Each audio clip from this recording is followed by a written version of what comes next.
Existia morte antes do pecado original?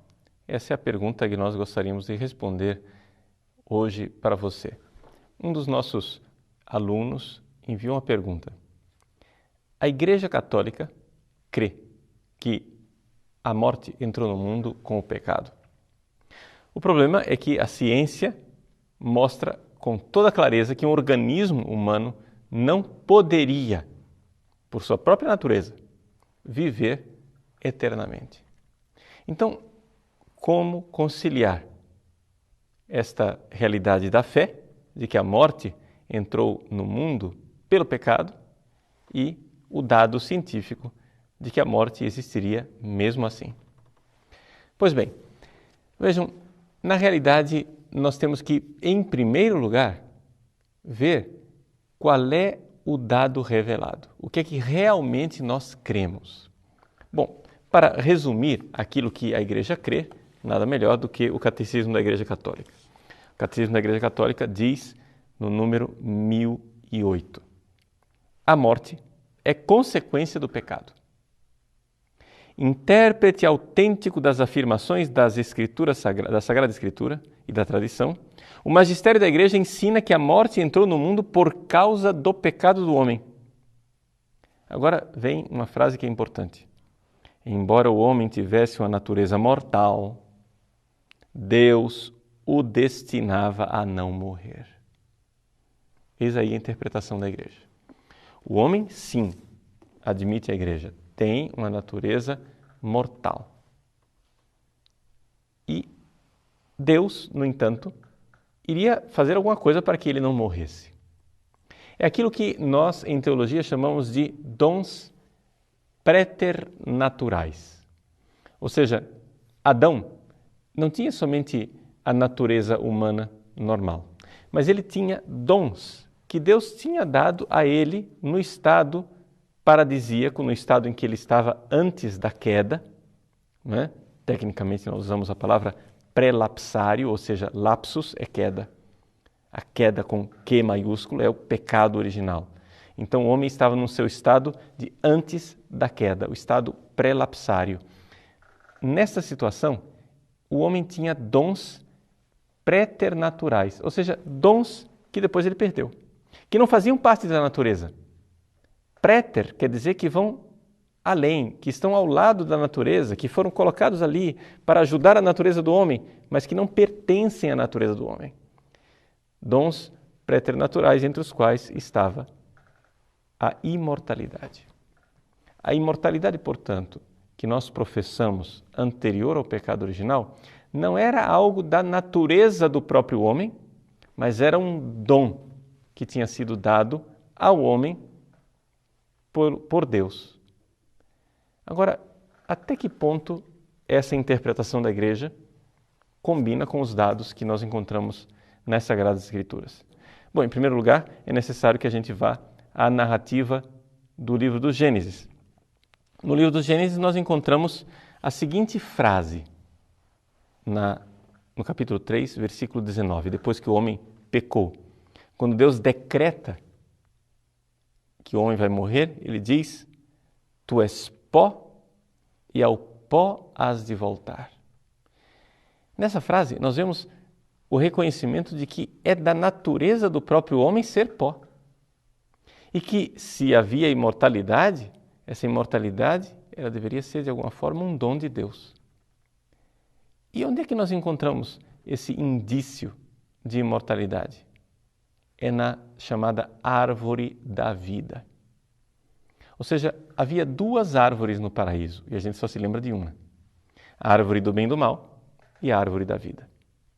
A árvore do bem e do mal foi aquela da qual Adão e Eva comeram. Deus havia proibido que eles comessem da árvore do bem e do mal.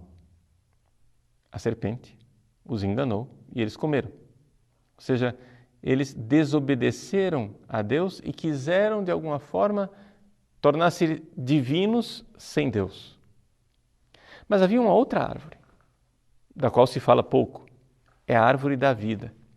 E essa árvore da vida era exatamente o símbolo dessa imortalidade que seria dada ao homem como um dom.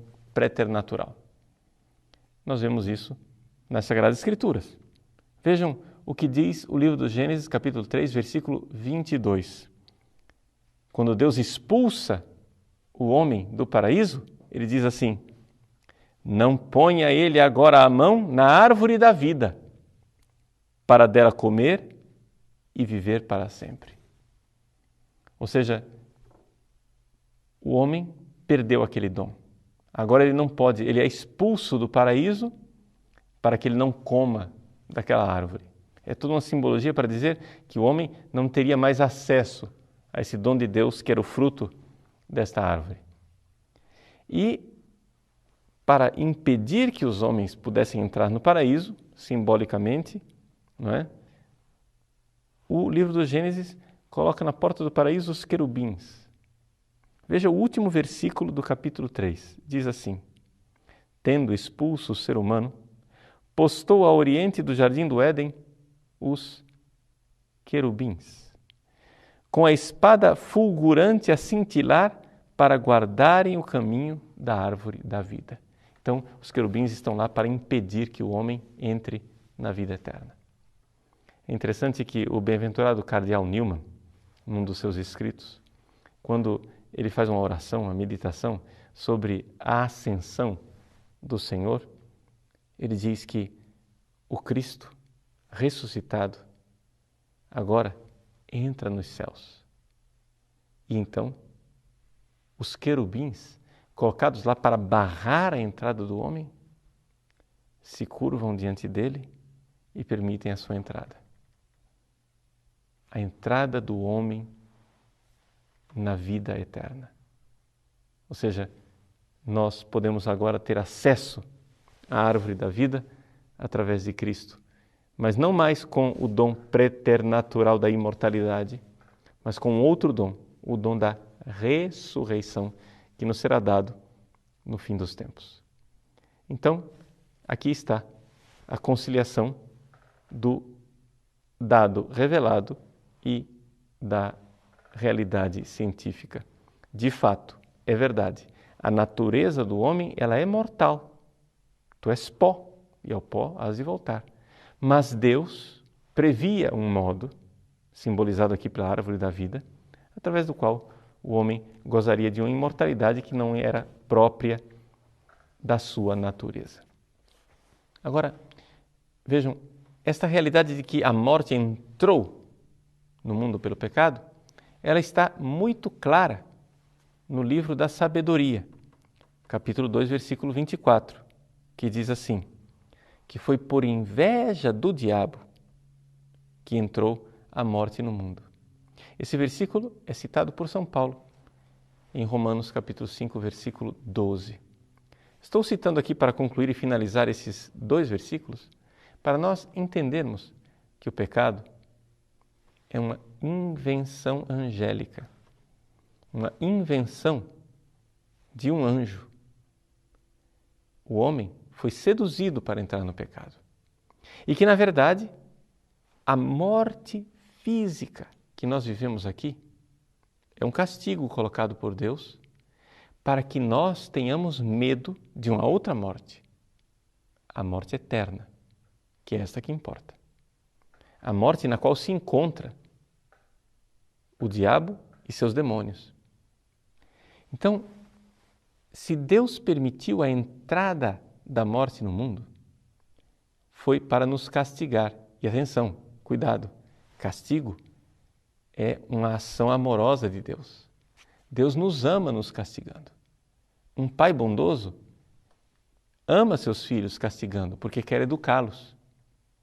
E assim que Deus nos coloca a morte, o medo da morte, como um sinal, digamos assim, quase como um sacramento na carne de uma outra morte, da qual nós deveríamos ter muito mais medo. O diabo, na sua inveja, quer nos levar para esta morte mais terrível.